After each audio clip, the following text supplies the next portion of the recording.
like, and subscribe. This is the Nightly Fix every single night, Monday through Thursday, right here on Foolish Club Media. Please head to our YouTube channel and like and subscribe, Foolish Club Media.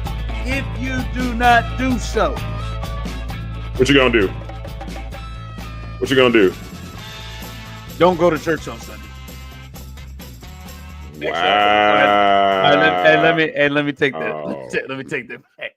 You want them to stay away from God, our Creator? That's crazy, sir.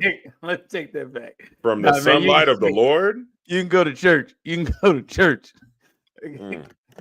I just hope if you in church and you doing the baptism, you wear the wrong shoes and the water get all in your shoes and in your socks.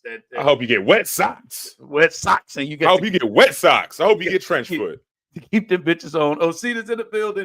Steve Serda, he is out the next couple of days. And Brandon Scott, who, if you listen to Foolish Club Media, you check out our content. He is got the B Block podcast every single Tuesday and Thursday. He drops episodes on Foolish Club Media. You ought to check it out. Hell, he could be here to tell you about it, but his ass is late. What we got? Connection issues. We chose to be 10 o'clock. We try to wait for him. He's coming in. He's coming in to kind of, I understand, help us out. Hey, it happens to everybody, I'm just explaining the situation. Like, don't hate on my dog like that. That's crazy. Here we go. It's 10:09. I'm going to put the over-under at 10:13. See, you know the thing about me, I don't know how to gamble. Like, I don't know what over-under means. I don't really know what a parlay is. This is all I'm telling you is 10. I'll put it at 10:15. Do you think he is back before 10:15 or after? You think he jumps in before or after? I'm gonna say after 10:15. That's 5 minutes. You know what I'm saying? Like, I feel like he's not gonna be on within the next 5 minutes. You don't think so? I also have inside information. So, yeah. You got some inside information. You don't think it's going to pop off? Got a little bit of inside information from your boy. You know what I mean? Like, hey, it is what it is. Well, welcome in. We get B. Scott in. B. Scott will be in tonight, hopefully. And then also, if you listen, Brian B. Shining every single Wednesday. He joins us. He joins us tomorrow. And Brian B. Shining, a little bit on the opposite end of Ray's lifestyle. Serda's not here, and we have not forgotten, right? Serda still has Black Movie Review. 1, 2, 3. Black Movie Review.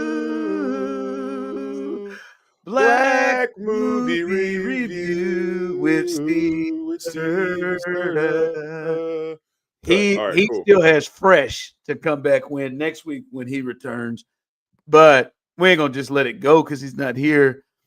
So we have White Movie Review for Brian B. Shining. White movie review. No, it can't be the same because Black Movie Review. I don't know if you noticed this. I got you. Hold on, I'm basing Black Movie Review off the song "It's a Family Affair" by Sly and the Family Stone. So I'm like, it's a family affair. All right. So like, I got it. White Movie Review has to be like David Bowie or something. I was gonna go White. What are we gonna White do? movie, white movie review. I'm trying to go Hanson on okay. Oh my God! White movie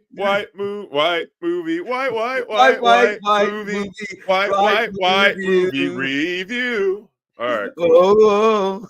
Oh yeah. He's got to watch Almost Famous. This is what's this? Cameron Crowe? Is that what Serda would say? Cameron Crowe directed? Probably.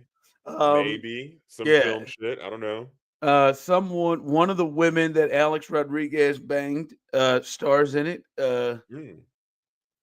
Kate Hudson. Kate Hudson. He got down with Kate Hudson? Yeah. Oh, good for him. He was running that train for a little bit. A-Rod using that rod, huh? Oh man, he ain't got a Jeter grouping, but he's got a nice little bench.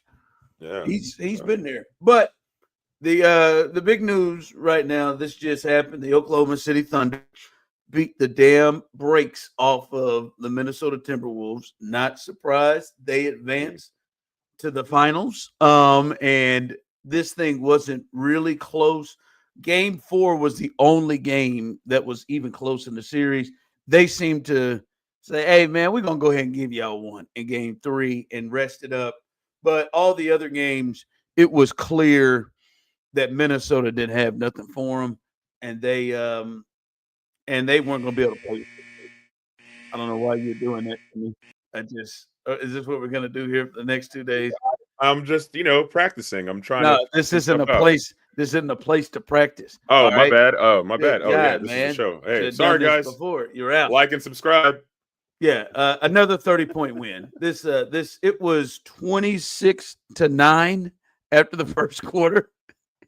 They 26-9, and this is my thing right now with this team, and why I think Oklahoma City's a bit in trouble. Now, those of you in the chat, anybody else, you give your thoughts here. I have said to me, they remind me, and I'm not trying to be personal towards you, but they remind me of the Spurs. I know one of your home teams. And for me, the OKC has been the best team in basketball all year. Old Spurs or new Spurs, though? Old Spurs. I'm talking Spurs like Duncan. Yeah, Duncan. Yeah, not Robinson and Dennis, but Duncan. No, they were the best team in basketball. 68 wins. They've got the MVP. Shea has been the best player and has continued. And he just won the Magic Johnson Award, which is the Western Conference Final MVP. But the first thing that comes to my mind is not about them. It is about the team that lost. And that is always a bad sign for teams that is a telltale sign. Whenever the Spurs would dispatch of the Lakers, it wasn't like the lead story was not about Tim Duncan and Ginobili talking about Parker, and the greatness. It was about Shaq and Kobe. When they beat the Heat at one time, it was not about Ginobili and all that. It was like, damn, LeBron just lost it. What are you going to do? Or, damn, Dwayne Wade has just fallen apart right before our very eyes. I'm watching this team, and they dominated. I mean, from word go. And the first thing that comes to my mind about this game is, yo, what's up with Anthony Edwards, dog? Yeah, I was just thinking. I was like, Ant-Man must be pissed, bro. That was it. They kick off. They go 3 for 20 from the field in the first quarter. Fewest points all season in a quarter this year. In a first quarter, they go for 9. 3 for 20. Ant is, again, having one of those weird games. I know they didn't play the whole way, but Ant, season on the line, shot it 18 times. He had 19 points, and it was well over, and he was still to a point where he wasn't doing much during that time. By the way, it is now 10-16, so we have both lost the over and the under. I thought I won if I say after 10-15. No, you won. I mean, it was. I'm just saying it's. Where's my money?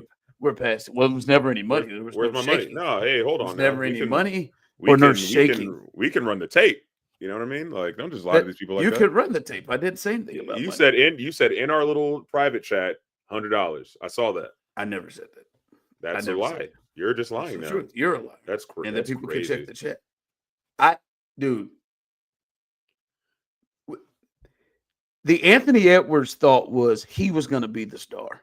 Like he was about to take over. We've talked about it on here. They have been trying to give him this. Take the lead. Yeah. Take it. And like, I'm watching this dude and it's like, yo, like that's like, this ain't what, and that's the other part about it is it's the type of player many people have made him to be. They have said this multiple times. Everybody has tried to compare people to be the next Michael Jordan. No, This dude has that killer in him. This dude has it. This is the closest thing. I can hear Stephen A. now. This is the closest thing to Michael Jeffrey Jordan. The closest thing that we have seen to him. The closest thing. By the way, man, they kept showing his ass. Oh, see that? Like during the end of the second quarter, they kept panning over and showing Stephen A. Smith. Stephen A. Smith is the type of dude that leads you to believe, and I think it's all by his body positioning, by the expression on his face, and the serious nature that he's bringing. He makes you feel like it is always something serious going on, something big business going on. Every time, like I look over and I see Stephen A. And Stephen A. Oh, well, nice of you to join us, Brandon What's Scott. going Brandon on, Scott, B. nice Scott? of you to join us. Nice of you to join us. I really just decided to do half the show. Sorry. Is that what we are doing? Is that what we're doing? I know the original agreement was to do the entire show, but turns out But just change your mind on us. Huh? Turns out I just changed my mind at the last second, decided to just do half the show. And by the way, shout out to Astro World. Parking is still $8 if you are looking behind him. Parking is less than that now, actually, far less than that. But you no, can just pull up now. I'm serious. But to jump in, I'll fill you in. But to jump in, hey, Stephen A. Seriously, when you look at him, he's a guy that makes he's having a serious conversation. He was over there talking to the old Nuggets coach right before the half, and I mean he's got him like in close, Osita, and pointing that shit around like he's got like. I know they're not talking. Serious going I on. know they're not talking about shit. I know they're not. I know nothing as serious as what Stephen A. is making it appear. And he always you know what he does that gets me. Go watch it. You'll never unsee it. To make you feel like he's serious ass business. He's constantly popping his neck. You ever watch it? Oh, yeah. He's constantly doing this. Yeah. He's serious business. Like it cracks me up. Hey, every time I see him. He's stressed out, man. Maybe he's stressed out. You know what I think it is, though. Honestly, I think it's a little bit of it, and it's not that all New Yorkers have this or present this way, but there is like a New York intensity that I feel like Stephen A. is trying to bring. Like, man, I'm from Queens or wherever part of New York he's from, but it feels like he's giving you like that raw, hard New York feel. No matter what the context of the conversation is, he wants you to know he's from New York. It must be hard to live that way all the time. You know what I mean? Like all the time. Look, there was a dude that came into the record store the other day. This dude had eyes that like I can't really do with my eyes, like, but his eyebrows literally went like this the entire time he was talking to me, and it did not move. Like it was constantly in a frown. I was just like, your head has to hurt by now.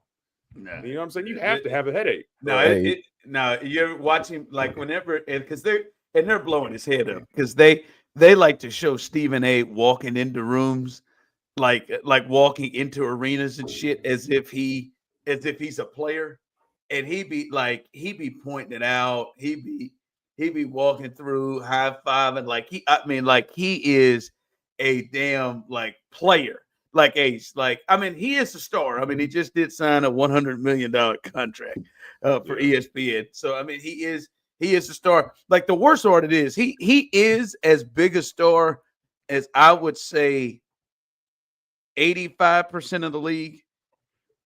The worst. Oh, and the worst part about it is he knows it. Yeah, he knows. Yeah, he's super self-aware about his position of power, though, and that's what kind of sucks about him. Like. You don't want him to have all that power because all he really is a loud mouth at the end of the day. You know what I mean? And his walking point. Hey, how you doing? Queen. Yeah. But this is also the part that people are starting to resent about ESPN, right? Like that they're doing a little bit too much with Stephen A. and making their personalities a little bit too big. And that the quality of their actual content is not there the same. And so like this is kind of the give and take. Now you see why they do it though, because Stephen A. got an energy and Stephen A. got a way about him. And so people are clearly there to watch it. Yeah, he's a star. But it's also I think one of the points that people kind of complain about with ESPN now. All right, I want to bring you in, B. Scott, to what I was talking about before you got in late. I wanted to bring It's back. not late. I was only doing half the show. Yeah, I know. He's right on time, baby. Yeah, we can call it what we want to call it. You can call it that. I'll go in late. But I was saying, like, I do the Thunder along with SGA, they feel like Duncan and the Spurs to me. And the reason why it is really coming through for me is, and you may not be here, but I'm watching this and they're dominant. I mean, I don't know how many times they've won playoff games by 30 in this playoff run. None of these games, at no point, even when Minnesota whooped their ass in game 3, I never thought that they could play with this team ever. But when this thing's over, as they're going to the finals and this thing is rolling, the thing that I am most intrigued to talk about is the losing team. And that is a sign to me. Like if LeBron and whoever team he was on won by 30 and dominated, I'm not talking about the Raptors. If Luka dominated I'm not talking about the Timberwolves or any of these runs. But the thing that's coming to my mind is, have we been sold bullshit from Anthony Edwards? Or, all right, this is just what happens to a 23-year-old that's young, because all we got was, this is the aggressive dude. This is the alpha. This is the Jordan like clone. And he going to come in there, and by God, if he goes down, he going to go down with his foot up your ass you got to kill this son of a bitch. Well, he scored under 20 points in three of the 5 games, including tonight. It just, like, this is the bigger story to me than this great team and this great player in SGA. And that is a real sign to me of, they can't be the ones to carry you.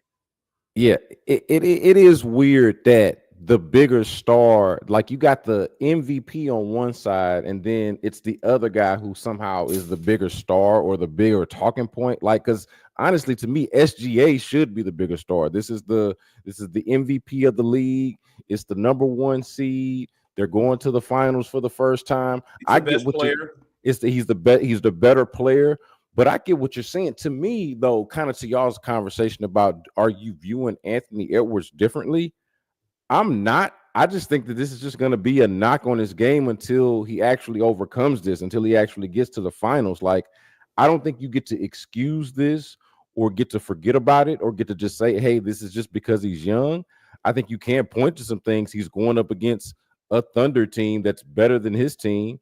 But, like, if you look at the larger picture, I mean, a 6 seed getting to the conference finals is an accomplishment in and of itself, but also going, having the poor shooting percent and back-to-back nights. Now we're talking about in game 4 and game 5. I think I was more willing to accept game 4 and some of his explanations for what happened. Hey, I was making the right basketball play. I didn't get up enough shots.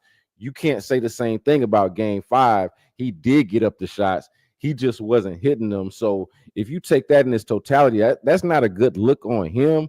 But at the same time, this is still the guy that's gotten to the conference finals in back-to-back years. He's going to be a force to be reckoned with for years to come. So I don't view him differently. This is just a demerit, like, so far on the journey. I mean, I kind of think he got up shots. I still didn't think, like, I thought he was going to come out ultra aggressive early. I thought the effort in this game was poor, and I didn't feel that way in game 4. Like 26-9. You talk about dogging it. There was that foul. It wasn't on SG. I think it was maybe on Jalen Williams in the 4th quarter, where, like, it's off of a pick and roll, but then Anthony Edwards never even kind of bends his knees and then just kind of swats at him, and then it's an and one. And it's like, man, that was just an example. And I thought there were a few of them of just like, man, it just wasn't there for somebody that's supposed to be bringing it in a win or go home, do or die type of situation. You would have liked to have seen it look a lot different from somebody that the expectation is as high as it is of Anthony Edwards, and I feel like I have seen enough of him to where I'm not changing that expectation. And that's why we're talking about him the way we are right now. It was especially difficult for me watching Tyrese Halliburton yesterday. Tyrese Halliburton yesterday came out and said, "I'll be damned over my damn dead body. I am about to go in and give him hell over my dead body. I'm taking shots. I'm shooting." He's got 15, 5, and 5 in the first quarter. Man, they didn't score 9 points in the first quarter as a damn team. Like as a team. Yeah. Now, so instead of like pointing out how young he is and making excuses, I would just point out flat out, Oklahoma City's defense is one of the historically great defenses that we've ever seen. Like they've been that good defensively throughout the year. I know people probably aren't going to think about them or talk about them in that way, but they've been that way throughout the year, on top of the fact that they've got everything on the other side with the leading scorer and the MVP.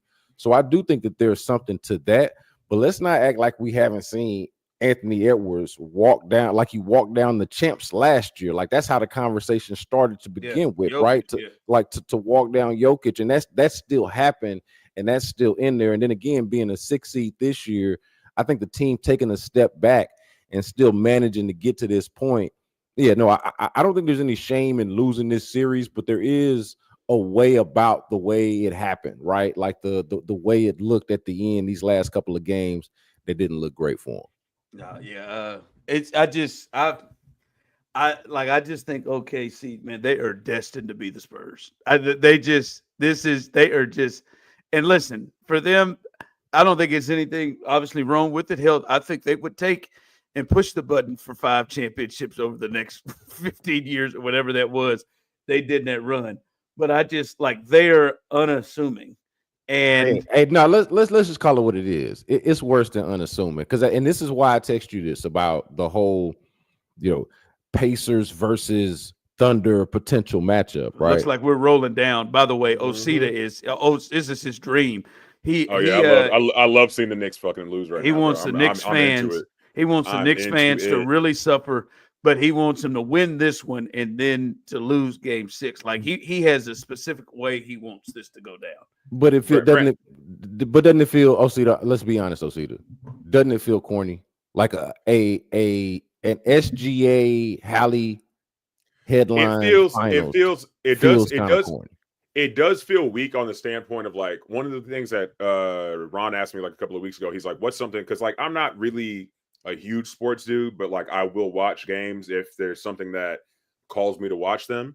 And he was like, "Well, what's one thing that usually calls me?" And it's like, it's star power and story. You know what I mean? And there is neither really any star power or story behind the Pacers or OKC. I think it was like middle of the season. I think it was Charles Barkley that said it, that like people were sleeping on OKC. Everybody wanted to talk about the Lakers. Everybody wanted to talk about LeBron. But the fact that the matter was that OKC was killing them all season, and, Ron likes to bring up the fact that, yes, I did live in San Antonio for a while, so I was a Spurs fan. That was one of the coolest things about living in San Antonio was the fact that there was an unassuming, kind of boring, but really solid, really good basketball team within that city. Like no one really saw us coming, and then like every single year it was happening. And that's and the worst thing about what we're saying is they get and OKC is going to be the same thing. They get the boring touch. They're like if you watch basketball wise, they're not boring. No, they fucking it up. The Spurs or the Thunder. The Spurs are moving the ball. You can see movement with Ginobili and Parker and Duncan and DL and like there's movement just like it is here. When they run offense, they're moving. It's not just an ISO stick thing. Like honest to God, like Luka is one of the more thought of entertaining players, but his game is boring. Like when they're playing really good, it is him by himself, not a lot of movement, and it's mostly going to just be him, right? Like but they're just the personalities, what they bring to the table. Like I said, man, my man just looks like Vampire in Brooklyn. Like he would be like Shea looks like he could play a part in Vampire in Brooklyn. and just sunken face and just sits there, and then he gets done and he goes on and goes about his business. And like they're like even their commercial is just weird. Their Like, commercials weird, and even on top of that, I'll point out the interviews that they do. You know how they do the interviews where all of them are there? Like they don't like to do one guy do the interview. I've always thought deep down that the main reason why they do that is because not one guy has a personality to carry the interview. like they like, oh, y'all just boring. Y'all are boring. They just need everybody, and they get along great, and they're like it's almost cute and cuddly. So like, let's just be bros, and like our personality is the unity among us. Yeah, and like I'm already going to sleep just thinking about it. But almost like it is an unassuming and boring, and I would say borderline just corny outfit. But their group is. But that's what I'm saying. For me, this is kind of the finals that many people are afraid of, like were afraid of before. But it's going to be the best basketball. Oh, basketball! So basketball wise, it's great because Oklahoma City, like you said, they play such a beautiful brand of basketball. On top of the fact that not just do they play a beautiful brand, but they also have no weaknesses. Like they can do everything and all the things well that you do in basketball. So like they're almost close to like a perfect basketball team, right? Yeah. The Oklahoma City. I said on the B Block podcast going into this that I think it was going into the semifinal series that they were the surest thing. I thought that Oklahoma City was the surest thing that you had, not just because they were the 1 seed, but because they had no weaknesses. And then Osita, to the point about not having storylines with Indiana, like that's easily boring as well. But I would point out that they've been the walk them down type of artist, right? Like what they've done, having the 3 comebacks down 7+ within less than a minute, and nobody had ever done that more than once, and they've done it 3 times already. Like the balls on this dude Tyrese Halliburton to go out there and just like honestly just fuck shit up sometimes. That's where we are. He is easily the number one, like besides the ball, because as you said, they have no weaknesses, but the Pacers want to get up and down and push the pace and run. And this, they don't want to play 80 to 90 something kind of scores. Like they want to get up and get out in open space and run, which is entertaining. But Tyrese Halliburton is the draw to me. I would have never thought that. I would have thought I needed the playoffs. Like they got to start letting his dad come on the court. They got to start letting his dad. They got to start letting his dad. I don't get this. I don't get this. His dad needs to be on the court thing. Like why is his dad entitled to be on the court? I'm just saying. What is the sympathy for this man's dad after he done rolled up on Giannis in public? I'm not saying. Brandon, you got kids? You got kids, Brandon? I got kids. Absolutely. Okay, one of them started playing basketball professionally. You don't want to be on the court? I do want to be on. You know what I'm gonna do? I'm gonna stay my ass off the court, and I'm not gonna approach Giannis like I'm a run up on Giannis or something and take Brandon my access. But you can't tell me. You can't tell me if John Halliburton is on the front row in OKC or in Indianapolis that we have not just developed a storyline. We have developed a storyline because I'm here. I am here for John. Because John was in the press box letting it rip. He was at that bar in New York doing the choke sign with him. You think he rolling up on Chet Holmgren or SGA? He rolled up on Giannis. That's what I'm saying. Yes, that's what I'm saying. That's what I'm saying. I'm just saying if I want to see him like at the last Knicks game. I want to see him talk cash money shit to Spike Lee, Timothy Chalamet, Ben Stiller, all of them. Yeah, they won't. He's already said he ain't gonna go to road games yet. Oh, that's crazy. But Adam Silver, no, I don't think he's scared. I think he is being. This is a decision that's been helpfully made for him, right? But they have become entertained. Like Halliburton, and it's not even just he gets it. He wants to be a star. We can see it with the choke sign. He's got this thing now that his move seems to be stealing others' celebrations and doing it to them when he does it to them. Like he did yesterday, he did the 3. He hit a 3, and did Brunson's 3-point celebration right in front of Brunson. A real asshole maneuver. What he did the Reggie choke and stuff like.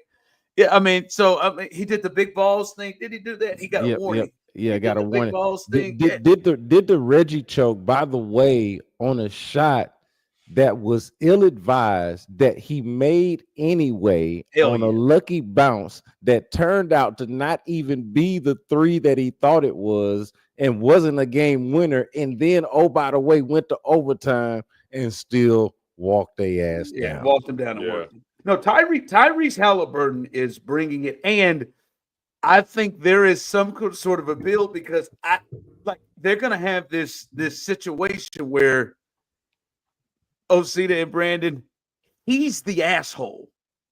Like it's very clear of anybody. Like there is no one on the OKC side except for maybe that Alex Caruso character. I think he's got some asshole tendencies, but he's really not even an asshole either. That is a group of nice guys. This like, Tim Duncan, just like, Tony Parker, except for if you're one of the Berries.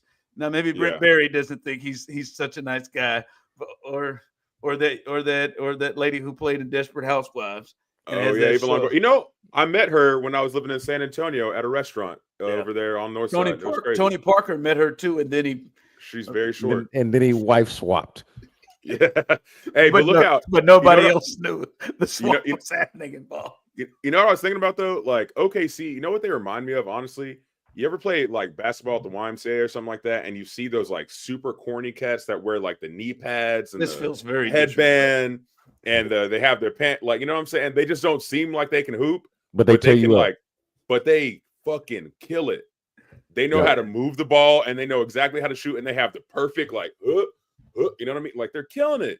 Yeah, that's them. That's definitely them, bro. That's them. It's the crazy thing is he's the biggest asshole of the series. But you know what? And he's the one who has villain tendencies. But because OKC's got 68 wins and they're so good, they're gonna be the little engine that could from Indiana. But SGA, I feel like only recently has this happened, but I know y'all are online and y'all see it. SGA has now gotten a little bit of villain to him because of the free throw merchant stuff. Like people are offended by all the damn fouling and everything, or foul hunting, I should say. And people want to. I've seen folks want to root against that or turn on SGA. I've even done it a little bit where I ain't had no problem with SGA until like recently, where I'm like, man, what's all that flailing you doing for? But that's going to help it even more. It's going to help it even more. Even though villains. I don't. But you don't have a real. You got one real villain. Like Tyrese Halliburton is going out trying to be a villain. Shea is becoming a villain because he goes to the free throw line and does good too much. Like that's the weird villain. Like, oh, I'm just annoyed by his game. No, that's the funny thing. It's a guy who's doing things fundamentally right and getting to the line versus a guy who I think will smile in your face and give you the finger like this right to you and your mother. But as Osita will say, he's light-skinned and he can get away with it. And so there is a such thing as light skin hate, though. You know what I'm saying? Like he might get the light skin hate. There's also that shit he does where he changes his voice in mid sentence. Oh yeah, the fuck is that about?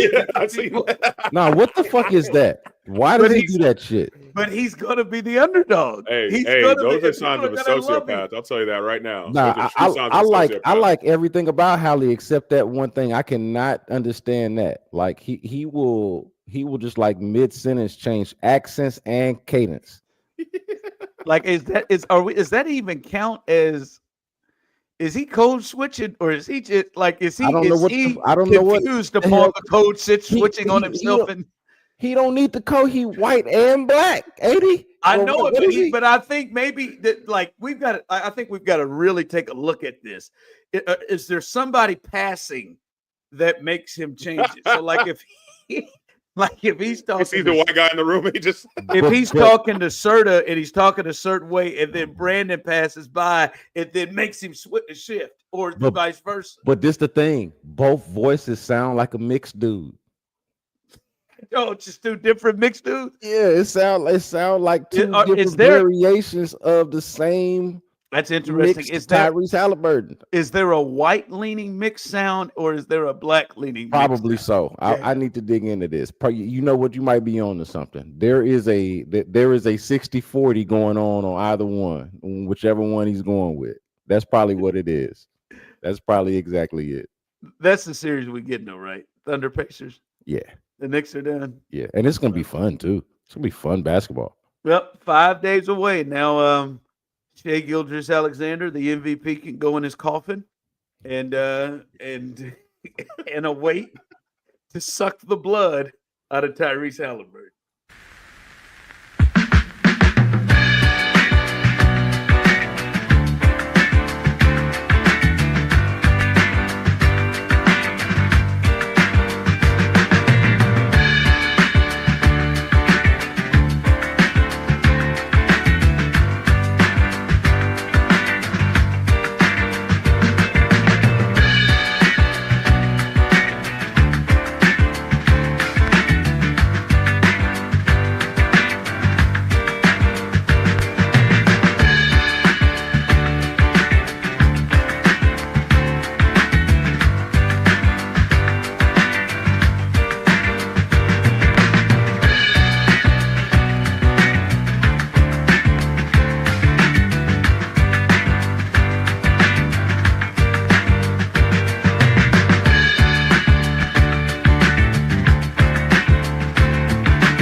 All right, I am intrigued to get y'all's thoughts, those in the chat as well.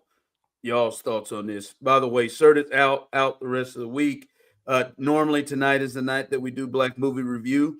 We'll save that. By the way, Brandon, he's got fresh to watch, which I think will be up there. The Wood and Paid in Full of the top two right now. He liked 5 Heartbeats last week, but had a little lower. He's not going to be – he'll do that next week when he's back tomorrow. Brian B. Shining will be on with us. He's going to do White Movie Review. It is very interesting. He is half white, very much like Tyrese Halliburton. But, boy, he really leans towards that other side that we were just talking about. He told me – a little bit more 80-20. Told him Almost Famous is the movie. He's never even heard of it. Not a shocker. Never even heard of it. Not a shocker.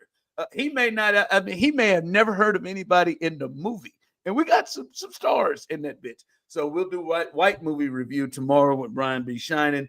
But speaking of that, what you just talked about, the 60-40, you got this Drewski thing is cracking me up. You got the photo of Drewski. This is where I want to kick this thing off. And Drewski, every time I see him, all I can think about is Birdman. You give him some context first. Like, don't just we can't just put up a picture of Drewski and Whiteface and not really explain the situation. Well, hell, you seem to you have it. Explain the situation, Osita, because I really feel like you led that in because I was going to, but I feel like you led that in like. No, I really want to explain this situation because so Drewski, obviously, he's a comedian, guys. For those who don't know, he's a comedian. That Birdman tried to kill once, but go ahead. What? Birdman tried to? I don't even. Okay. Anyway, you don't remember him running away from Birdman and his crew in that studio? Nah, I do not remember that. That's crazy. Oh yeah. Anyway, so he posted a video. He posted a lot of really funny videos, but this week's video was could have been record him as the the white boy that grew up in the hood. The accepted you know what I mean? one. And so The accepted he's white accepted boy white boy in the hood. So he's definitely got himself in white face, white paint, got the tattoos, got the ripped jeans and the J's on.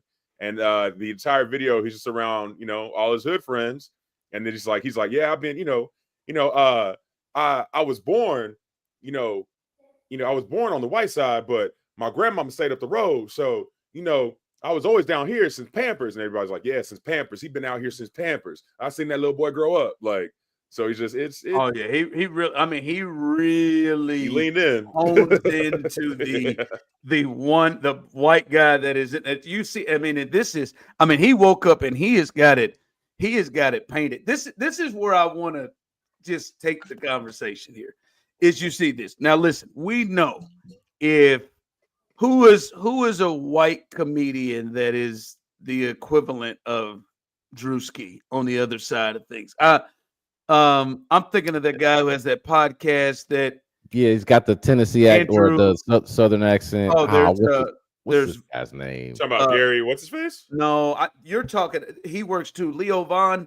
There we go. Theo Vaughn. Theo Vaun. There we go. Theo Vaughn. Let's say we all know that this would be taken to hell or high water if Theo Vaughn went out there and said he was going to be the one token black guy in. It basically he was going to beat Derek Luke from Not Another Team. It's funny though, because I'm not gonna lie, Theo Vaughn was that dude. He grew up in New Orleans. He talks about it all the time. Yeah, no, but I'm just saying if he came and did blackface, it'd be wild. Did this, we know where that will go, and I'm acknowledging that. Do you view this in the space of comedy, and that it is a different thing because it's comedy? Or do you view this as like, hey man, Drewski, like this is pushing the boundaries and maybe leaping over the boundaries into this is bouncing over more than comedy? Because we know Dave did it on Chappelle's show. Where does it, is this comedy or is this in 2025 should be looked at differently? This is the double standard that white people definitely have to live with. I'm sorry. Black people get to do whiteface. Yeah. And white people don't get to do blackface. And that is the trade-off of like institutional and historical racism that goes far beyond all of our lifetime and far past what any of us really have to answer for. But this is the consequence. When I was looking at this, the first thing I thought of was like, this is one of those examples of when people say black people can't be racist, because like we can. I've got multiple friends who truly believe that, and of course we can technically, or more so be prejudiced. It's a power thing, and in a lot of people's minds, point more so is the power thing, and like who does this ultimately offend or harm, or like what is the like the underlying racial undertone of it? Like, okay, so does Drewski hate white people, or is Drewski being disrespectful to white people? Like, it just doesn't have the same connotation, and we all kind of know that and understand that. Eddie Murphy did this in Coming to America. He was the white white guy in the barber shop. Taste the soup. I don't want to taste the soup. Taste the soup. I don't want to taste the soup. Yeah.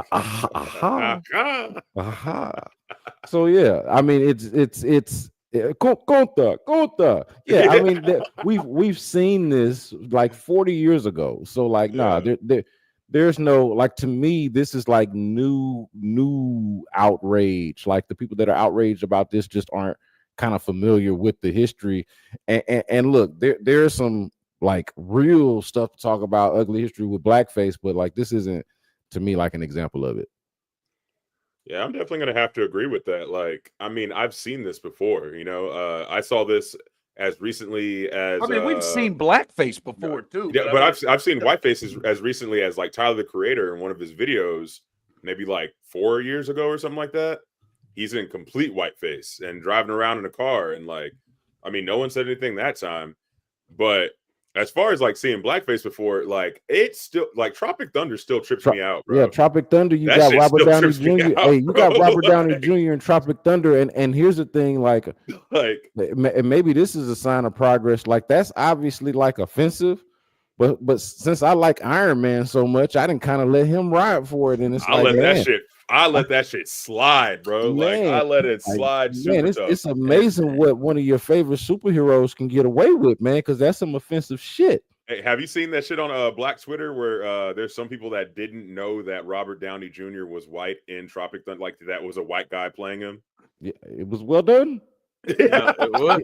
It was. If something terrible can be well done, which it can, so that If it's done well, No, I feel you. No, it like, and I think that was good, Brandon, to admit the double standard, because I viewed it as comedy. I viewed it as comedy the way I did when Chappelle did it. I viewed it as comedy, as you brought up with Eddie Murphy, full well acknowledging that it would not be comedy on the other side if it were done that way. The other part about this to me that is, and maybe I'm just wrong on that, is different than these other examples, is it felt like Chappelle and even Eddie were, exaggerating the character. This motherfucker was square on, spot on. Yeah. Like this was like this looked like he went out there, because there are so many white gentlemen that really live what Drewski came out and did, that responded to it. And I mean, I'll be damned if this Joker wasn't doing them. I mean, and what I'm saying, like, it wasn't a dramatist, like over the top. Like, obviously he was playing a role, but he was on it. Like we all, and I'm not gonna sit here and act like I'm gonna speak for you two. I know you lived in San Antonio, but at Houston is where you've grown up. You've been in Houston and grown up your whole life. I'm Kansas City growing up. Like, I think we've all run across this accepted white person in the hood. I think we have all run across of like you, if you just arrived in the place, you think, is this Malibu Most Wanted happening right here in my face? Is this serious? Like it is, and it was so spot on. Yo, that's the part that was so different to me that I think almost shook some people within the comedy realm of like, this man is. It's not like usually you can tell about comedy. It can be so over dramatized, like hey now, the way that like Dave and stuff.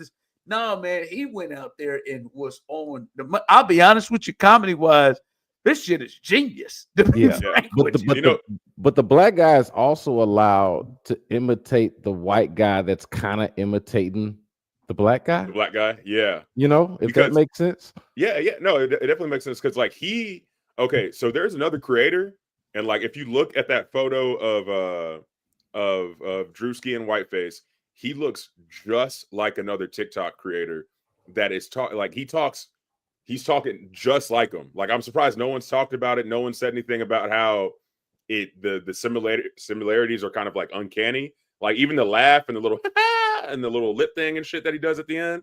Like, I've literally seen this white boy that lives in Florida do the same exact thing. So I feel like it was just a spot on impression. It was a very, very spot on impression of a white guy who kind of acts like a black dude, but he's accepted. How big do you think Drewski gets? Like, he's really starting to climb, and obviously he has kind of done this from a grassroots underground thing, and he's doing his, he is one of the poster child of the way you can get yourself famous in the new wave of comedy. Like, how big does he get? Because he's in commercials all over the place. I'm talking big sponsors that he's connected with. He's all over NBA draft, stuff like that. He's been on the gambling sites and things like that. I don't know that he's got like any kind of TV shows, or I don't even know if that's what his aspiration is, or movies. How big do you think he gets? I watched an interview not that long ago. I think it was with Drewski, where he was talking about like that night where it was like him, Kai Cenat, and Kevin Hart. Yeah. Kevin was putting them all on game because there is a certain kind of like acumen that you have to have in order to make it into Hollywood and get to that next level. And like a kid making videos on YouTube doesn't necessarily know, how camera shots work or like what a screenplay, how to write a screenplay, how to do all these things that people that are actors that are in movies that produce movies actually know how to do. And I think it's going to take him getting to that next level to like actually get big. But once he gets there, I think the possibilities are honestly endless. Like, yeah, the question for me is like, is he more so ahead of the curve in terms of what big actually means? Because he feels different than Kevin. Because Kevin has done a lot of his own stuff, but Kevin was still getting involved with, movies and shows, well, and because movies and shows and like television and film to us, and I think still like standard is still like standard for success and what big actually means. But we're like kind of evolving, like Ron, your kids and my kids, like it's a lot different now what they actually consider to be big and what they're into, and YouTube and these shorts and like shorter content is just like it is becoming bigger. Like now to us, we still think movies and we still think television, but like I wonder, is he gonna go into that realm, or is he just gonna like own the space that he's already in, and does that space just get bigger over time with the way that the new generation consumes entertainment and information? Because literally he has been on three things, like in television or film, and everything else has been like does he get a Netflix show like Mo Amer does, like Mo? Like does he get something like that, or does he does he do stand up? Does he get a special? Does he do like what? Yeah, an HBO thing like the dude, the Carmichael dude, Gerard Carmichael did. Man, I love that show, man. That Carmichael show. I never watched it. Bro, really watched it. It is the most hilarious black sitcom I have ever seen, bro. Like it came out years ago, but I remember watching. I think it was only 2 seasons too, but it was really good. His stand up when he came out was amazing. Yeah, like that was. But this dude, there's no way nobody's tried to, because this dude he seems like a smart dude. I mean, obviously a fool. He seems like a smart guy. There's no way nobody's tried to capitalize and jump in on this to give him something. And I would imagine he's turned this down, right? But there's no way. There's no way. They said that he's connected with. He tried shopping could have been records or whatever, but people didn't necessarily understand it. Does he just sketch, or have y'all seen him do stand up? I haven't seen him do stand up, but I do know that he used to open up for Jack Harlow doing stand up on the road. Like that's kind of how he got big back in the Gap. Oh, so he does have a history. Like he does. I guess he can do the craft, I guess, but like I don't know if he could make a grip from Netflix by doing a special. Just with his following, people want to roll with this. Kids would watch the shit out of it. But you see what I'm saying? Like how much money you can make just from, like you just said, Ron, his following. Like following now is somehow currency. Like he can be big just by being popular without ever actually developing. And I'm not saying he doesn't have the skills, I'm not sure, but without developing into a filmmaker or a guy who ever gets nominated for an Oscar or anything like that. Before we even get to that conversation, he can be big enough in his space because his space is the one that is growing the most. He is, and maybe I'm going too far with this, but I've followed him. I watched him and watched some of his show. Like his could have been record sketches are just killed me. Like he's basically playing that Diddy role from Making the Band almost, and just going over the top with it. Yep. And this is just the latest. He is doing comedy genius stuff. He's doing like comedy levels, genius level stuff, but he's not connected with anybody. He's doing it himself, right? And he is, and like this was on Comedy Central. This skit was on the Drewski Show on Comedy Central or something, or Netflix or something. Like Sam, who I love her. I think she is amazing. I loved her. Sam J. Her late night show. Yeah, she's funny. Do you ever see her when she did that episode where she got on that horse, and I think she was riding through Massachusetts, and she just kept yelling, "The niggers are coming! The niggers are coming!" Was that the one with Freddie Gibbs? Yeah. The show where they worked Yeah, at a casino it was or on some shit it was that? like on Peacock. Yeah. No. That's- This show was on HBO. Yeah, It's, yeah. That was the show after this one, or was it? But she had a show on Peacock called Bust Down that was hilarious. Oh, Bust Down, yeah, Bust Down was so. That's funny. the one that you're talking about, and then the HBO one is, I'm trying to remember. I think it's it was like Pause, but it was like a version of a late night show. It was kind of different. It was boy, she had me dying. And she did that. She was on that roast for Tom Brady too. Like a lot of people didn't know who she was, but she was funny. Like I think she's from Boston and is a Patriots fan, but she roasted Tom Brady too. So like she's been in the mix. But I think it in part depends on like what is he trying to accomplish? What does he even view his lane as being? But he's 30 years old, so he's still right in it and got time to do. But the cool thing is somebody like that would have been like trying to write for Saturday Night Live 30 years ago or 40 years ago, whatever it was, and now he can be his own thing. Yep, heat check.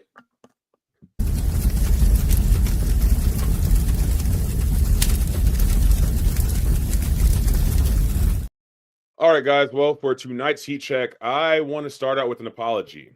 I am so sorry to our watchers and viewers because I know I talked about the Diddy trial. I did it. I spoke on it. I spoke on the whole Kid Cudi, his car getting blown up and everything like that, and his testifying. And I kind of feel like I'm honestly sick of it. I'm tired of seeing that shit on TV every day, man. I feel every day when I wake up, I feel like it's Groundhog's Day. I wake up every single day and I hear that Capricorn, Coco, or Cookie did some unspeakable shit with baby oil. And I know Johnson & Johnson stock has to be plummeting right now because of all this shit. And it's not like any of it's like unimportant or not serious. We all know he's a fucked up person, but can we skip the play-by-play? Like, you just fast forward to the end. Just tell me if he's guilty and miss me with the rest. Because honestly, I can watch a bad Tubi movie for like an hour or two, but like having it drawn out over weeks or however long this shit's gonna be, I'm completely cooked, man. I'm cooked. I can't do it anymore. Can't watch more Breakfast Club. Can't watch any more E Entertainment. It's all just nothing but messed up Diddy stuff, and I'm tired. I'm burnt out. I'm sick of it. Listen, I knew that I wasn't gonna have the energy for this Diddy trial in the beginning when they came out with that detail about somebody peeing in Cassie's mouth. See what I'm saying? I didn't even know about that. I didn't even know about that. And I was like, why would y'all? To me, that felt like unnecessarily salacious because we already know what the allegations are. We already know what time it is. We know about the whole, like, we know what the deal is here. And so, like, some of this stuff is kind of already implied, but like at some point, either through evidence or testimony, I don't know how that detail got out, but it got out about somebody peeing in her mouth. And I'm like, why we got to say that? Why we got to tell people about that? I thought this was going to be like the OJ trial of our time, in terms of this was just going to captivate a big portion of America with how big of a star he was. I just thought, but it is clear. I don't know. Obviously, the victim is black. That's but the thing is, if he was doing some gangster shit, like maybe I'd watch it. But he's just doing some freaky shit. Like I don't want to see all that every day, bro. Every day. Every day I gotta hear some crazy shit. Again, and I think obviously the difference is a reference you made. I don't know if there is the black white element versus element, and one, maybe our attention spans, because if you remember it, I like Osita, you're probably of age. Like, I was super young when OJ. But I'm just saying, like, I'm not saying you're of age to know exactly what happened, but I think you're of age to know how big of a deal it was and how much. Like, I know a lot of people whose grandmas or mamas or whatever set up and watched that stuff every single day. Like, that was I mean, Young and the Restless took a hit back then and there because that became the thing. Everybody talked about it. I thought there had to be a chance, for today's age, that this would be the thing. And you can see, as you referenced the Breakfast Club, like all of those outlets, Steve Harvey show, Dale Hughley, Shade Room, like they prep this sucker up like, all right, this is going to be a one in a lifetime type of a situation. And as you said, with the salaciousness and the story and now how it's breaking out, and I think maybe the attention span of people today, I just don't think people are into this as much as you would as maybe you would have thought when you put the elements of Diddy, somebody we've been hearing stuff about all the time, and not just Diddy, but who's connected to him. Like, Jay-Z was at these parties. We got pictures of Beyonce and Jay-Z and LeBron and Donald Trump and all of this. I thought that was going to be such a big thing, but I think people have completely looked at this differently than OJ. And you know what I blame in part? Documentary culture. Yeah. I think that documentary culture is making trials harder to get up for, because by the time you get to a trial, somebody done already made a documentary about the shit, right? Like before this trial started, there was already a Diddy documentary that either CNN or Hulu or somebody like that had already done. And not to mention that I followed like this entire story from the beginning. And then on top of that, there's a documentary about it. And like it's the 24-hour news cycle. And so it's different. Like this not even getting like the Casey Anthony type. It's not at all. You know what I mean? Like it's not even hitting that. And again, I mean, the victim's black, but it's just not. I don't know. I feel like having all of the information out there already or so much of the information out there already kind of same thing with the Meg Thee Stallion and Tory Lanez thing. Like that trial comes out and there's all kind of information out there about it. There's been so much information out there about it since then. Like the blow by blow, like minute to minute, second to second, it feels like type of coverage is what takes off, I think, a little bit of the steam for some of this stuff. We already pretty much know what happened. I understand the victim comment, as you've made a couple of times. I just still thought the star power of Diddy and then the connection of what all may be attached to him. Like, it was a Diddy thing.